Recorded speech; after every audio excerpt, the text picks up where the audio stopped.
Hello, this is Bobbi Newman, and I'd like to welcome you to this week's Research Minutes, the CPRE Knowledge Hub's weekly podcast where we interview researchers about the latest work being done in the field to help improve education.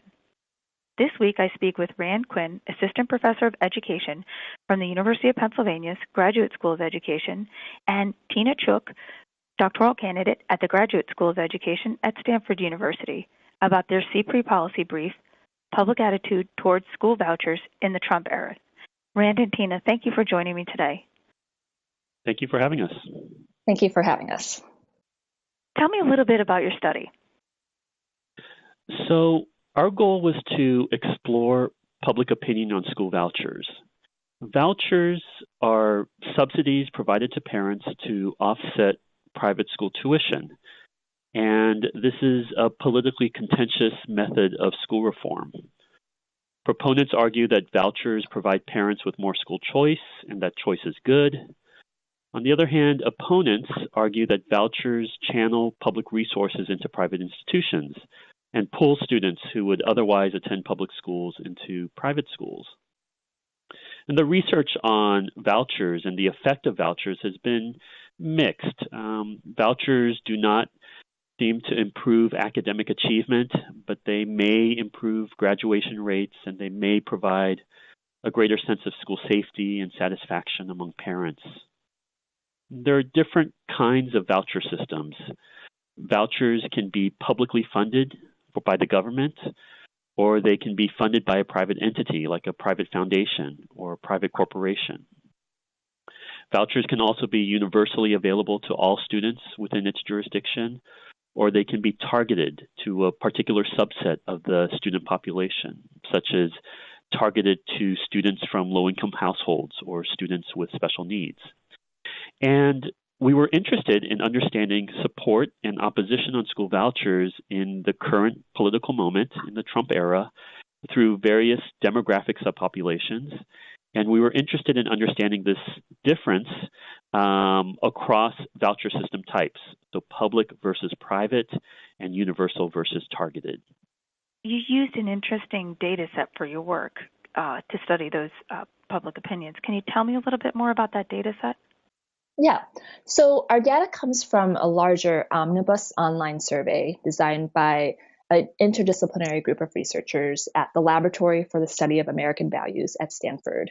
And our polling partner was YouGov. And YouGov used this process where they produced a nationally representative sample of 1,000 U.S. adults for the survey. And our data is in two parts. First, we conducted what we call a survey experiment. And here, this is where we randomly assigned these 1,000 respondents to one of four voucher conditions, as mentioned by Rand earlier: private versus public and targeted versus universal. And this random assignment allows us to see if there are statistically significant differences in school voucher support or opposition across these four voucher scenarios. The second part of our data includes demographic variables for all of our respondents. So these include standard variables such as gender, race, income, educational level. But what stands out about this work is our attention to political ideology and religiosity in our respondents.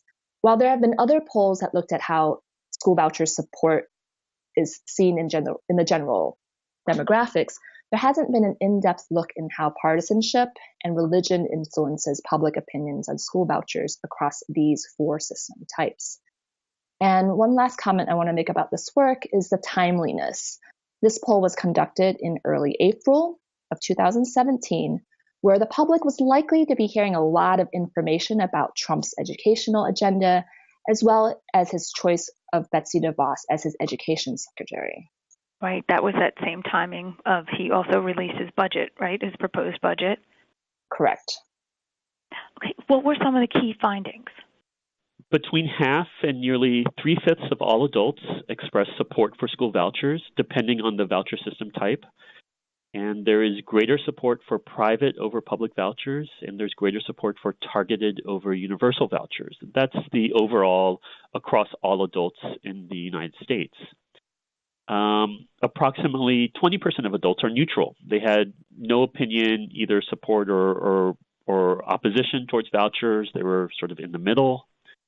And the remainder, about 20 to 30% of adults, depending on the voucher system type again, are opposed to school vouchers. We also identified differences across political ideology and religion subgroups, as Tina mentioned.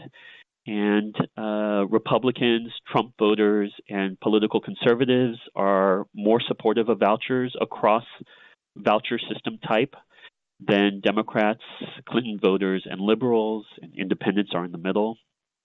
So, for example, over half of self-identified liberals are opposed to publicly funded vouchers. And at the other end, over 60% of self-identified conservatives support publicly funded vouchers. We found a similar dichotomy with regard to religion and religiosity. So Protestants and Catholics are more supportive of school vouchers than those who don't consider themselves to be religious. And some of the highest levels of support come from born-again evangelical Christians and from people who consider religion to be very important to their lives. We also found some patterns across race and class. Black and Latino adults are more supportive of public and targeted vouchers than white adults. And the more formal education one has, the less likely he or she will support vouchers, particularly public and universal vouchers. So college degree holders tend to be more skeptical, more opposed to vouchers, especially public and universal vouchers, than those without a college degree. And finally, we found a U-shaped relationship with regard to family income. Adults with family incomes at the low end and at the high end are more supportive of vouchers than those coming from the middle categories of family income between $30,000 and $100,000 a year. And we think some of the support is driven by whether or not the respondent to the survey would be able to make use of the school voucher. So we can imagine that someone who is Catholic or very religious may see an opportunity that vouchers can provide that would allow them to apply that voucher to a Catholic school in the neighborhood, a religious school in the neighborhood.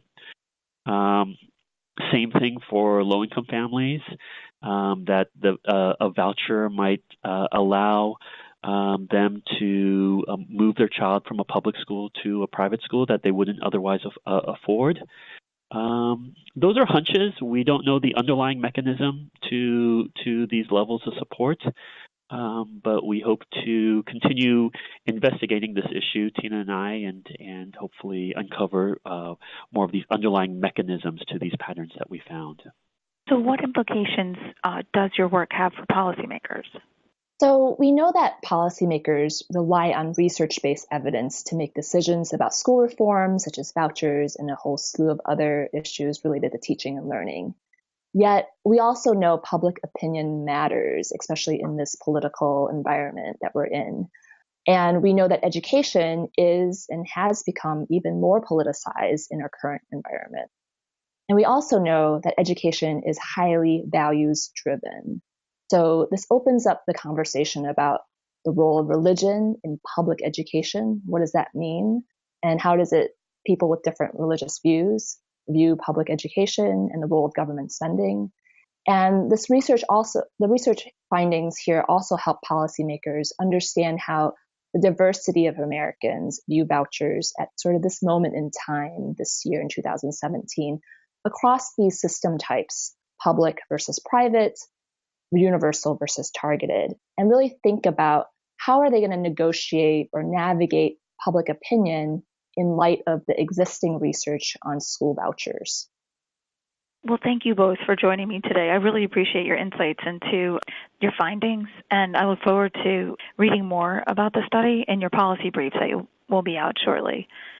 Thank you again for having us, Bobbi.